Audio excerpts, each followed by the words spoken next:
Welcome to Canucks Last Week, where I try to cover everything Canucks hockey in a shorter amount of time than it took for Vancouver media to proclaim that Brock Boeser would be a Hall of Famer after his hat-trick Saturday night. Don't get me wrong, I love Boes3r, but that's just a little premature, don't you think? Let's stick to something a bit more intermediate, like a certain Rookie of the Year award. He's done clapping bombs and talking to moms. Boeser's coming for that Calder trophy. So despite the Canucks going 1-2 this week, I'm still pretty happy with the general direction that this team is going in, and I think we learned a lot about what this team is capable of. First off, I'm still all in for Dahlin. I'm still on Team Tank, keep this in mind as I talk about this, but in the previous weeks when the Canucks were on their hot streak, I was talking about tempering expectations and keeping them reasonable. Results aren't the be-all and end-all for this team, it's about the process. I wanted to see the young guys thrive and maintain some good habits while the veterans plug all the holes, and so far, so good. The two losses this week are big for Team Tankers, as I think both Detroit and New Jersey will be competing for the lottery with us. Now, if you're on Team See What Happens, maybe we can sneak into the playoffs, here's what we learned. Brock Boeser has arrived. Not only did he do it against the defending Stanley Cup champions, he did it playing against either the Crosby line or the Malkin line, and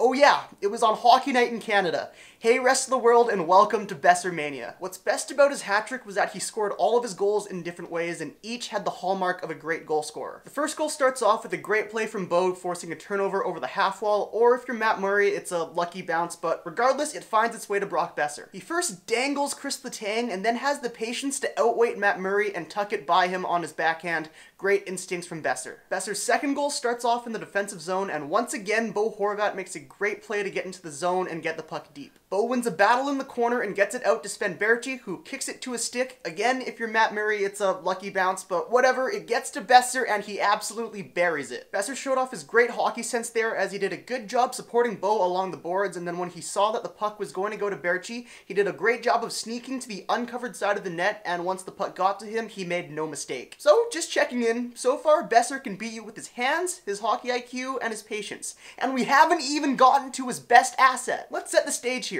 Pittsburgh ties the game at 2, and you can feel the defending champs mounting a comeback. At that point, the game could have gone one of two ways. Either Pittsburgh scores the next goal and the game likely gets out of hand, or Vancouver scores and all of their momentum is crushed. This next goal is a big-time moment. So the next shift the B-line has after the tying goal, once again Bo makes a great play to break into the offensive zone. He curls back in the corner and finds a streaking Brock Boeser, who is absolutely screaming for the puck like a Dothraki horde looking to stab some Lannisters. Boeser with the puck on edge, drops to one knee, loads his stick, and uses Rock Blast. It's super effective. The foe's goalie has fainted. How's that for a lucky bounce, Matt Murray? Canucks fans, let the hats come down. The Brock-star has scored his first career hat trick. Wait, I need that. We also need to talk about the two other big ballers on this line. Bo is evolving. He started to use his wingers a lot more, and he's turning into a playmaker. He's added another dimension to his game, and the opposition should be worried. Not a lot of players can break into a zone like that and either drive to the net or dish off for an assist. Bo is turning into a very dangerous player with multiple weapons that will make him very hard to predict and defend against. Sven Baertschi to me has been the key to this line. His attention to detail in his own zone has allowed the play to shift to the offensive end. He's been good on the forecheck, and I've said it before and I'll say it again, but the guy wins board battles. He's no slouch on offense either, and the chemistry between these three players is so much fun to watch. Derrick Pouliot is really starting to grow on me. From the shifts I've been able to watch of him, it looks like he's been able to grow his confidence. His play in his own zone has really surprised me. He's been really effective at using his stick to poke pucks loose, and him and Biega have been really good at breaking the puck out. This confidence in his own zone, I think, has really allowed him to try more in the offensive zone, and that really showed in the Detroit game. I was hesitant at first about this trade, but he's been making me eat my words lately, and I'm very okay with that. I do think we have a bit of a scoring issue this year, though.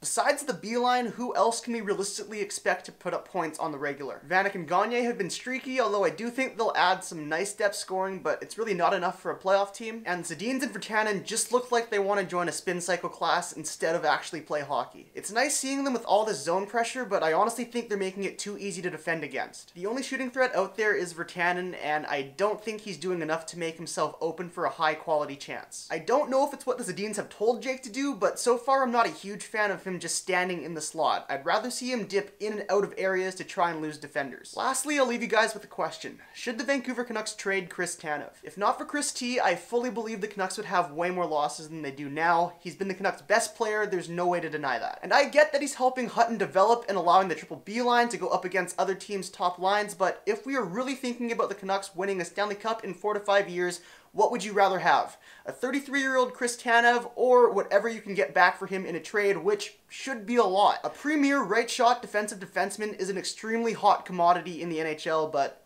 I'll let you guys discuss that one. So that's going to do it for me for this week. Thank you guys so much for watching. I hope you enjoyed the video. If you did, please leave a like. It helps me out knowing if I'm doing stuff right or wrong. And if you're new to the channel, please consider hitting subscribe. And yeah, I'll see you guys next week.